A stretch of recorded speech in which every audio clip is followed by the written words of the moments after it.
परमेश्वर का वचन भजन संहिता अध्याय 100 पद संख्या 4 में कहता है, उसके फाटकों में धन्यवाद और उसके आंगनों में स्तुति करते हुए प्रवेश करो।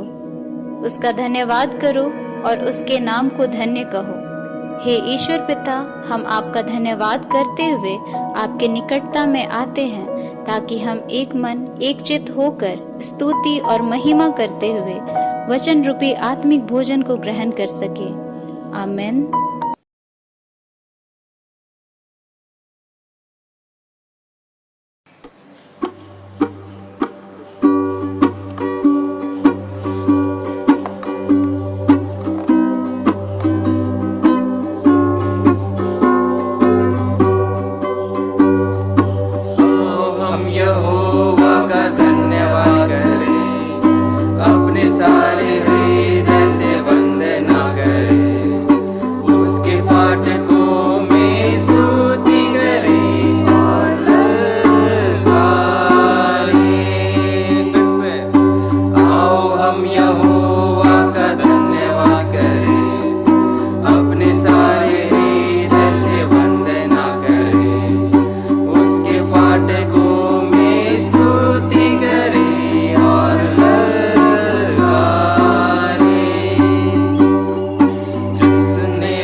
आप सभी को यीशु सहाय और हम धन्यवाद दे परमेश्वर को। प्रार्थना सप्ताह के अंतिम दिन में, समापन के दिन में हम पहुंच पाए हैं। यह परमेश्वर की बड़ी दया करुणा के कारण से हो पाया है कि हम इस पूरे सप्ताह में वचनों के द्वारा से लाभ उठा पाए, जिसमें धन्यवाद देने के पात्र हैं हमारे DCYM के युवक युवतियाँ। हम उन जवान भाई बहनों को धन्यवाद देते हैं कि उनके द्वारा से हम सभी एक दूसरे से जुड़ पाए और विशेष करके पुराना नियम और नया नियम की बातों को हमें सीखने और समझने का अवसर मिला। तो आइए हम परमेश्वर से प्रार्थना करते हुए आज के वचनों में जाएंगे। धन्यवाद, स्तुति, महिमा, बड़ाई तुझी को देते हैं परमेश्वर पिता कि तूने ही हम में से प्रत्येक को संभालते हुए, रक्षा रखवाली करते हुए, महामारियों से, बीमारियों से बचाते हुए आज के दिन तक में ले पहुंचाया है कि संध्या के इस समय में हम सब फिर से एक दूसरे को इस ऑनलाइन आराधना के माध्यम से देख पा रहे हैं। और पिता परमेश्वर, हम धन्यवाद देते हैं कि तूने ही हमें यह सुंदर अवसर और समय दिया कि विभिन्न वचनों को हम सुन और समझ पाए हैं। आज के जो भी दिन में ठहराए गए वचन हैं, उन सब को हम तेरे हाथ में सौंपते हैं कि हमने बीते 6 दिनों में जिन जिन बातों को सुना, सीखा और समझा, उन पर हम फिर से ध्यान लगाएं, उन पर मनन करें और उसी के द्वारा से हम आज के दिन में और आने वाले समय और जीवन के लिए हम आत्मिक लाभ भी प्राप्त करें, हमारे प्रभु यीशु ख्रीस्त के द्वारा, आमीन। तो आज समापन दिन, और समापन दिन में हम फिर से उन बातों को स्मरण करेंगे या दोहराएंगे जो हमने बीते सोमवार से हम सुनते आए हैं। और विशेष करके जो वचन हमें मूल विषय के रूप में इस सप्ताह के लिए दिया गया वह वही है जो राजा दाऊद ने एक क्रिया की और उसके बाद परमेश्वर ने उसके उस कार्य को, उसके बलिदान को ग्रहण किया और बीमारी, महामारी इज़राइल से दूर हो गई। वहाँ पर वचन लिखता है कि तब दाऊद ने वहाँ यहोवा की एक वेदी बनाकर होम बलि और मेल बलि चढ़ाए और यहोवा ने देश के निमित्त विनती सुन ली, तब वह महामारी इज़राइल पर से दूर हो गई।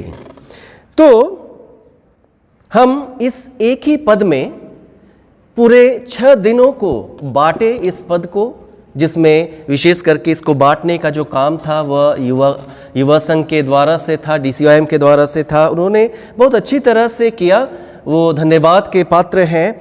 तो हम लोग एक एक बातों को थोड़ा थोड़ा समझने और जानने का प्रयास करेंगे। तो प्रथम दिन जो था वह परमेश्वर या ख्रिस्त की वेदी से संबंधित बातें थी, और जहां परमेश्वर का दर्शन, परमेश्वर का अनुभव जब भी इजरायली लोग पाए, उन्होंने क्या किया, वहां पर वेदी बनाई और परमेश्वर को बलिदान चढ़ाए, उसकी उपासना की। और उन बलिदानों को, उस उपासना को जो सच्ची प्रार्थना का एक प्रतीक था, परमेश्वर सुनता था और उनकी जो तकलीफें, पीड़ा या महामारी होती थी उनको वह दूर करता था। जब हम नए नियम की बात करते हैं, वेदी की बात करते हैं, तो जो ख्रिस्त है, ख्रिस्त की जो मेज है, ख्रिस्त की जो मेज हम उपासनालयों में देखते हैं, वह ख्रिस्त की मेज है, वह वेदी है जो यहाँ मेरे पीछे आप यहाँ देख रहे हैं वेदी। यह वेदी भी जो है वह यीशु ख्रिस्त के क्रूस पर बहाए गए लहू का एक प्रतीक है कि जो कुछ उसने पूरे संसार के लिए किया, उसके द्वारा से वह क्या बन गया, वह एक महायाजक बन गया, वह एक बलिदान भी बन गया, बलिदान का मेमना भी बन गया, और साथ ही साथ वह एक वेदी भी बन गया। तो उसी वेदी के द्वारा से, उसी वेदी के माध्यम से जब हम उसे परिवार में, जब हम उसे उपासनालय में, जब हम उसे व्यक्तिगत जीवन में उस वेदी को स्थान देते हैं, क्योंकि वेदी की जब बात आई तो पुराना नियम में उन्हें बतलाया गया था कि लंबाई चौड़ाई कितनी होगी, हर समय अलग अलग तरीक़े से वेदियां बनाई गई। लेकिन जब वर्तमान समय की बात करेंगे तो जो भी उपयुक्त स्थान मिलता है हम उसे वेदी मान सकते हैं, लेकिन उसमें प्रभु की उपस्थिति, ख्रिस्त की उपस्थिति होनी बहुत ही आवश्यक है, ताकि उसी के द्वारा से ही, उसी के बलिदान के द्वारा से ही मेरी, आपकी, सबकी प्रार्थना परमेश्वर के सम्मुख ग्रहण योग्य होने पाए। जब हम लोग दूसरे और तीसरे दिन में आए तो वहाँ हमने होम बलि और मेल बलि के विषय जाना। होम बलि के विषय में सबसे विशेष बात थी, आप कुछ भी बलिदान करें, पशुओं का लहू बहाएं, लेकिन परमेश्वर तब ग्रहण करता था जब प्रायश्चित और भक्तिमय आराधना लोग अर्पण करते थे, ताकि उसके द्वारा से क्या हो, लोग एक कार्य करें, एक क्रिया करें वेदी के पास, कि उनका जो संबंध परमेश्वर से है वह फिर से और अच्छा संबंध बन जाए, उनका संबंध नया हो जाए।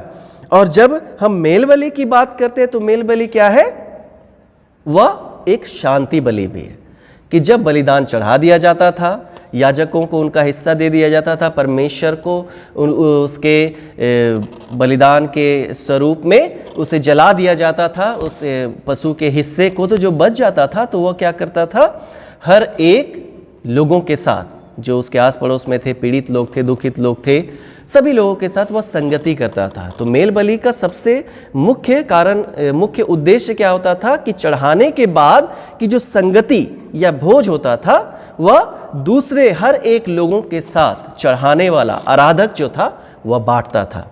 होम बलि में परमेश्वर से नया संबंध, और मेल बलि में हर एक मनुष्य से व्यक्ति एक नया संबंध स्थापित करता है।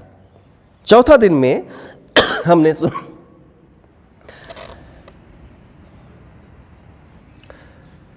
सुना कि प्रार्थना के विषय जब हम लोग बात करते हैं तो पुराना नियम में, उसको संक्षिप्त में बता रहा हूँ, जो प्रार्थना का दिन था, यदि आप उसको फिर से पूरी बातों को जानना और समझना चाहते हैं, तो जो चौथे दिन का प्रेयर के विषय था, तो आप उस दिन का जो वीडियो है आप उसको फिर से, जो यूट्यूब में हमेशा रहेगा, आप अवश्य उसे देख सकते हैं। तो उसमें जो मूल बात थी, पुराना नियम में प्रार्थना करने के लिए, प्रार्थना अर्पण करने के लिए पवित्र होना पूर्व शर्त था, यानी कि पवित्र जब आप होंगे तब आप प्रार्थना करने के लिए जा सकते हैं वेदी के पास, मंदिर के पास।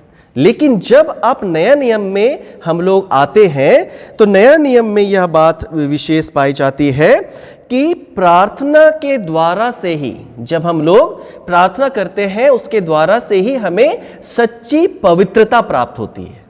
प्रार्थना के द्वारा से ही हमें सच्ची पवित्रता प्राप्त होती है। और निरंतर प्रार्थना करना है, और प्रार्थना करने के कई प्रकार हो सकते हैं। हम खड़े होकर, बैठकर, घुटने टेक कर भी हम लोग प्रार्थना कर सकते हैं। बहुत प्रकार उस दिन बतलाए गए थे। लेकिन प्रार्थना में सबसे बड़ी बात क्या है कि परमेश्वर को महिमा मिलनी चाहिए, परमेश्वर की इच्छा की चिंता होनी चाहिए उस प्रार्थना में, जब हम लोग परमेश्वर के निकट उस प्रार्थना को चढ़ाते हैं। क्योंकि प्रार्थना करने से कहीं अधिक महत्वपूर्ण क्या है, उस दिन भी हमने सुना था, प्रार्थना करने से सबसे अधिक और महत्वपूर्ण कौन है, उसका उत्तर देने वाला। परमेश्वर प्रार्थना में सबसे महत्वपूर्ण है। तो प्रार्थना हम अकेले में, समूह में, परिवार के साथ हम अवश्य करें, निरंतर करें, समय को बनाकर करें, और सबके लिए की जाए। प्रार्थना सबके लिए की जाए। तो जब हम लोग 5वें और 6ठे दिन में आते हैं, तो 5वें दिन में वहाँ पर बतलाया गया कि महामारियाँ क्यों आई। अनेक प्रकार की मृत्यु, बीमारियों के विषय और मरी के विषय में हम लोगों ने 5वें दिन चर्चा की। और जब हम लोग 6ठे दिन या बीते कल का दिन में थे, तो उस आराधना में वचन में हमारा सहयोग मान्यवर पुरोहित अनिल दीपक जोजो ने किया। उनको धन्यवाद हो कि उन्होंने बहुत सुंदर तरीके से उस बात को हम लोगों के बीच में रखा कि महामारी से, 6ठे दिन में जो विशेष बात थी कि महामारी से परमेश्वर जो है वह कैसे रक्षा किया या बचाता है, और वर्तमान समय में हम कैसे परमेश्वर के साथ एक नया संबंध या अपने संबंधों का नवीकरण कर सकते हैं। तो कहने का अर्थ है, आज के इस समापन के दिन में इन सारी बातों को एक एक करके हमने जो सुना समझा, यह हम सब के लिए एक बहुत ही बड़ा आशीष का कारण होना चाहिए। हमारे लिए एक प्रार्थना में जीवन जीने का एक कारण होना चाहिए कि गलतियां प्रतिदिन होंगी, महामारियां आती रहेंगी जाती रहेंगी, लेकिन महामारियों के आने के द्वारा से हमने यह बात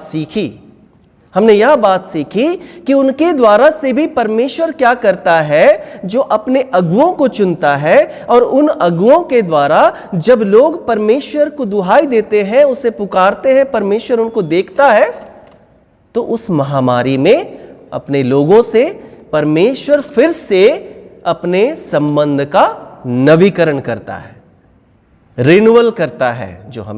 जो शब्द कल हमने सुना नवीकरण के विषय, वह परमेश्वर उसका नवीकरण कर देता है। तो हम परमेश्वर को आज के दिन में भी धन्यवाद दें कि अच्छे तरीके से हमने इस प्रार्थना सप्ताह को पूरा किया। अनेक जवान युवतियों ने, अनेक लोगों ने इस सप्ताह में प्रार्थना अर्पण किया। पूरे सप्ताह भर प्रतिदिन हर घंटे हर मिनट लोगों ने प्रार्थना अर्पण किया है। हर एक के जीवन के लिए हम परमेश्वर को धन्यवाद दें कि हम सब के लिए, पूरे विश्व के लिए, जगत के लिए जो महामारी हमारे बीच में है, उसके लिए निरंतर प्रार्थना की जा रही है। तो जैसा जो प्रतिज्ञा परमेश्वर ने याकूब से की, और उस प्रतिज्ञा को पूरा उसने कैसे किया, 10 महामारियों से बचाकर एक नया संबंध मूसा के द्वारा से इजरायलियों के बीच में स्थापित किया। प्रतिज्ञा परमेश्वर की क्या थी हमसे, कि वह हमारा छुटकारा करेगा, हमें बचाएगा, और यीशु ख्रिस्त के द्वारा से हमारा महान चरवाहा, हमारा महान अगुआ, हमारा महायाजक जो है, उसके द्वारा से ही, उसके बलिदानों के द्वारा से और उसके प्रार्थनाओं के द्वारा से और परमेश्वर के आज्ञा पालन करने के द्वारा से, जब हम लोग यीशु ख्रिस्त के द्वारा परमेश्वर के निकट आते हैं, तो हम सब हर एक कठिन परिस्थितियों से भी बचा लिए जाएंगे। प्रतिदिन हमारी प्रार्थनाओं का परमेश्वर अवश्य उत्तर देगा, और परमेश्वर हमसे एक नया संबंध जब स्थापित कर लिया है, और भी कई दिन में परमेश्वर और भी लोगों से परमेश्वर संबंध स्थापित करेगा। परमेश्वर हमारा इस्तेमाल करेगा अनेक प्राणों को बचाने के लिए। तो आइए हम परमेश्वर से प्रार्थना करें कि परमेश्वर निरंतर हमारा इस्तेमाल करे, निरंतर हमें अगुवाई दे, कि जैसे इस प्रार्थना सप्ताह में हमने एक सुंदर जीवन को व्यतीत किया, प्रार्थना में जीवन को व्यतीत किया, वचनों में अपने समय को व्यतीत किया, वैसे ही हमारा प्रतिदिन का जीवन भी परमेश्वर के निकट होने पाए, ताकि किसी भी प्रकार की पीड़ा, बीमारी या महामारी आए, परमेश्वर उन सब से हमारी रक्षा रखवाली करे। धन्यवाद देते परमेश्वर पिता इन वचनों के लिए। वचनों के द्वारा से एक दूसरे को तेरे हाथ में सौंपते हैं। तू ही हमारी रक्षा और रखवाली निरंतर कर, हमारे प्रभु यीशु ख्रीस्त के द्वारा, आमीन। Praise the Lord. मेरे प्रियो, परमेश्वर कहता है तुम अपना मुख पसारो, मैं उसे भर दूंगा। आइए हम परमेश्वर की निकटता में आए और अपना मुख पसारे, और सच में वो आज हमारे जरूरतों को पूरा करने जा रहा है, झोलियों को भरने जा रहा है। आइए हम परमेश्वर की निकटता में आए। हालेलुया। धन्यवाद देते हैं सामर्थ्य अनुग्रहकारी परमेश्वर पिता। तू जो महान ईश्वर है, तू जो पवित्र परमेश्वर है, तू जो सामर्थ्य खुदा है, जिंदा परमेश्वर है, हम तेरा धन्यवाद करते हैं। तो जिस समय इस घड़ी हम आपके समीप आते हैं, आपकी निकटता में आते हैं, मेरे पिता धन्यवाद देते हैं कि आज के इस दिन तक तूने हमें से प्रत्येक जन को संभाला है।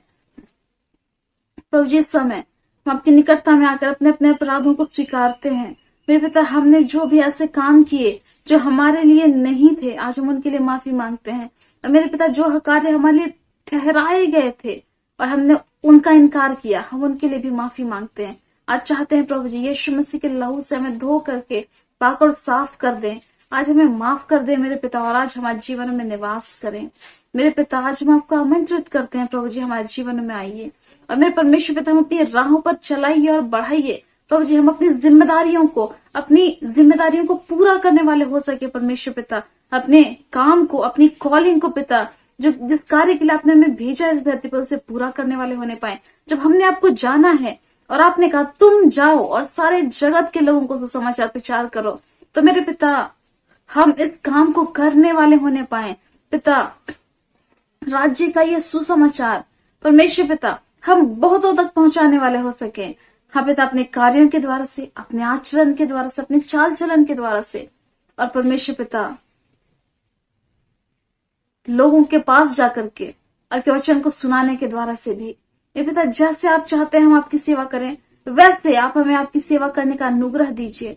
मेरे परमेश्वर पिता, इस घड़ी हम बहुत सारे लोगों को जो अपने जीवन में तकलीफों से गुजर रहे हैं, मानसिक तनाव को झेल रहे हैं, मेरे पिता परेशानियों में जीवन जी रहे हैं, उनको आपके समीप लाते हैं। चाहते हैं प्रभु जी कि उनकी समस्याएं यीशु नाम से दूर होने पाए और वो अपनी समस्याओं से ध्यान हटाकर आप पर ध्यान लगाने पाए, जो सब चीजों का उत्तर देने वाले, सब चीजों को ठीक करने वाले और परमेश्वर पिता सब प्रकार की कठिनाइयों को दूर करने वाले परमेश्वर है। प्रभु जी चाहते हैं कि लोगों का हृदय परमेश्वर पिता आपकी ओर आने पाए, लोग अपनी नजरों को परमेश्वर पिता, अपने फोकस को अपनी प्रॉब्लम से हटाकर आप पर लगाने पाए स्वामी, ताकि अपने जीवन में आनंद के साथ उन सारी परिस्थितियों का सामना करें और जीवन से बढ़कर बाहर निकलने पाए। जितने लोग परमेश्वर पिता अपने जीवन में बीमारियों का सामना कर रहे हैं, हाँ पिता, आज सभी बीमारों को आपके पास लाते हैं, चाहे उन्हें किसी भी प्रकार की समस्या है पिता।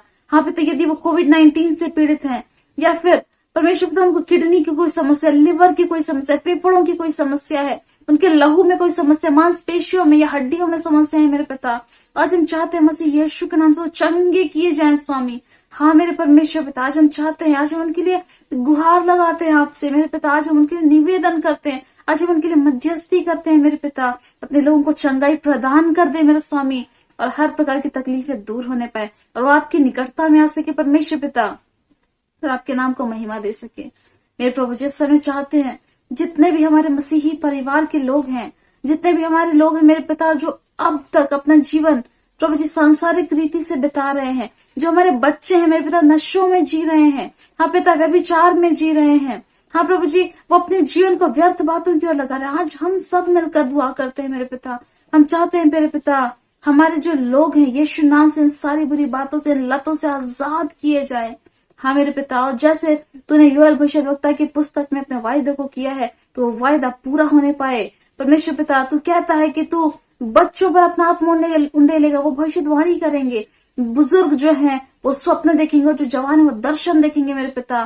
तो प्रभु जी इन बातों को, इन वायदों को अपने लोगों के जीवन में पूरा होने दे मेरे प्रभु जी, हम आपसे मांगते हैं मेरे पिता। इस घड़ी आपसे निवेदन करते हैं प्रभु जी, हम चाहते हैं कि तेरे वचन का प्रचार परमेश्वर पिता दुनिया भर में, दुनिया के कोने कोने तक होने पाए, और आशीष दे मेरे स्वामी कि हर कोई पिता आज पर विश्वास करने पाए ताकि अनंत जीवन का भागी हो सके। मेरे पिता हम हर एक के लिए दुआ करते हैं, आप उन्हें ऐसा हृदय दे, ऐसा दीन और नम्र मन दे कि जब तेरा वचन उन तक पहुंचे तो अपने हृदय को कठोर ना करें, लेकिन प्रभु जी तुझे अपना सकें, अपने हृदय का दरवाजा तेरे लिए खोलें और पिता तुझे भीतर आमंत्रित कर सकें ताकि बचाए जाए। आज एक एक जन को आप क्या तुम्हें देते हैं मेरे पिता, आज के वचन के लिए धन्यवाद, हमें हमारी जिम्मेदारियों से अवगत कराने के लिए फिर से परमेश्वर पिता हम तेरा धन्यवाद करते हैं। चाहते हैं प्रभु जी अभी जब हम भोजन करेंगे रात्रि का, मुझके द्वारा से आशीषित हो, बलवंत हो, और प्रभु जी जब हम रात्रि विश्राम करेंगे तो हम तेरी सुरक्षा में रहने पाए और कल के नए दिन को देखकर तेरी महिमा आराधना कर सके, ऐसा होने दे। धन्यवाद देते सारी बातों के लिए मेरे पिता, सारी प्रशंसा आपको देते हुए खुदा हम यीशु मसीह के नाम से दुआ को मांग लेते हैं, आमीन। आइए हम प्रभु की प्रार्थना एक साथ कहें। हे हमारे पिता तू जो स्वर्ग में है, तेरा नाम पवित्र माना जाए, तेरा राज्य आए, तेरी इच्छा जैसे स्वर्ग में पूरी होती है बस इस पृथ्वी पर भी हो। मेरे प्रतिदिन की रोटी आज हमें दे, मेरे अपराधों को क्षमा कर जैसे हमने अपने अपराधियों को क्षमा किया है। मैं परीक्षा में न डाल परंतु बुराई से बचा, कि राज्य सामर्थ और महिमा युगान युग तेरी है, आमीन। आइए हम अनुग्रह वचन एक साथ कहें। हमारे प्रभु यीशु ख्रिस्ट का अनुग्रह, ईश्वर पिता का प्रेम और पवित्र आत्मा की सहभागिता हम सबों के साथ सदा रहे, आमीन। Praise the Lord. प्रभु आप सबों को बहुत आशीष दे। केंद्रीय डीसीवाईएम की ओर से आप सबको यीशु सहाय। केंद्रीय डीसीवाईएम के द्वारा आयोजित प्रार्थना सप्ताह, जिसमें सोमवार से लेकर आज रविवार तक प्रार्थना श्रृंखला बनाई गई थी, जिसमें विभिन्न विषयों पर विशेष रूप से वर्तमान परिस्थिति में जो हम कोरोना महामारी से जूझ रहे हैं उससे बचाव एवं रोकथाम के लिए हमने प्रार्थनाओं को किया। हम सभी धन्यवाद देते हैं आप सबका, जिन्होंने इस प्रार्थना श्रृंखला से जुड़कर इस प्रार्थना सप्ताह को सफल बनाने में अपना योगदान दिया। हम विशेष रूप से धन्यवाद देते हैं हमारे मान्यवर पुरोहित रेवरेंड अजीत होरो का, जिन्होंने इस पूरे प्रार्थना सप्ताह के दौरान संध्याकालीन आराधना में वचन को पढ़ने और समझने में हमारी अगुवाई की। शारीरिक रूप से अस्वस्थ होने के बाद भी उन्होंने इस सेवकाई को जारी रखा। परमेश्वर पिता उनकी सेवकाई पर बहुतायत की आशीष को दे और साथ ही उन्हें पूर्ण रूप से स्वस्थ होने में उनकी सहायता करे। हम साथ ही धन्यवाद देते हैं हमारे मान्यवर पुरोहित दीपक अनिल जोजो का, जिन्होंने रेवरेंड अजीत होरो की अस्वस्थता के दौरान हमारे निवेदन को स्वीकार किया और संध्याकालीन आराधना में वचन में हमारी अगुवाई की। परमेश्वर पिता उन्हें भी बहुतायत की आशीष प्रदान करे।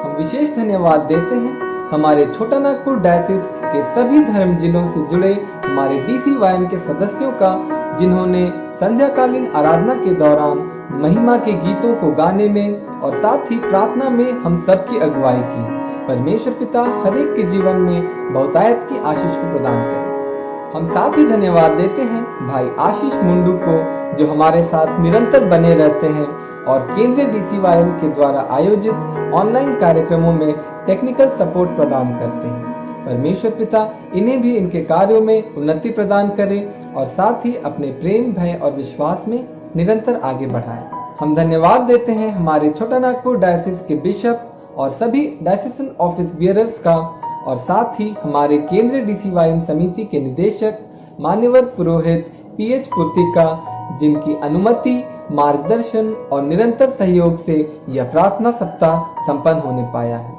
सबसे बढ़कर हम परमेश्वर पिता को धन्यवाद देते हैं, जिन्होंने हमें से हर एक जन को स्वस्थ और सुरक्षित रखा और अपनी योजनाओं को हमारे जीवन के द्वारा पवित्र आत्मा की अगुवाई से पूरा होने दिया। हमारे बोली वचन के द्वारा, हमारे कार्यों और हमारे चाल चलन के द्वारा सदैव त्रिएक परमेश्वर को महिमा मिलने पाए। एक बार फिर से आप सभी को केंद्रीय DCYM समिति की ओर से बहुत बहुत धन्यवाद। आप सबों को इस सहाय और इस ऑनलाइन प्रार्थना कार्यक्रम में जुड़ने के लिए मैं आप सबों का बहुत बहुत धन्यवाद करती हूँ। मैं विश्वास करती हूँ कि इस कार्यक्रम के द्वारा आप सभी आत्मिक उन्नति को प्राप्त कर रहे हैं, और यदि आप सभी आर्थिक रूप से केंद्रीय DCYM की मदद करना चाहते हैं तो आप सभी इस प्रकार हमारी मदद कर सकते हैं। यूट्यूब के लाइव चैट में इस डॉलर के साइन को क्लिक करेंगे और उसके बाद सुपर चैट को क्लिक करेंगे, और आप हमें जितना सहयोग राशि देना चाहते हैं उस लेवल को आप सेट करेंगे, और इसके बाद बाय एंड सेंड के ऑप्शन पे जाएंगे, और इसके बाद आपके सामने ऑप्शन आ जाएगा। आप ATM से पेमेंट कर सकते हैं, हमें गूगल पे या Paytm से भी पेमेंट कर सकते हैं, और यह अमाउंट आपके सहयोग राशि सीधा सेंट्रल DCYM के बैंक अकाउंट में आ जाएगा।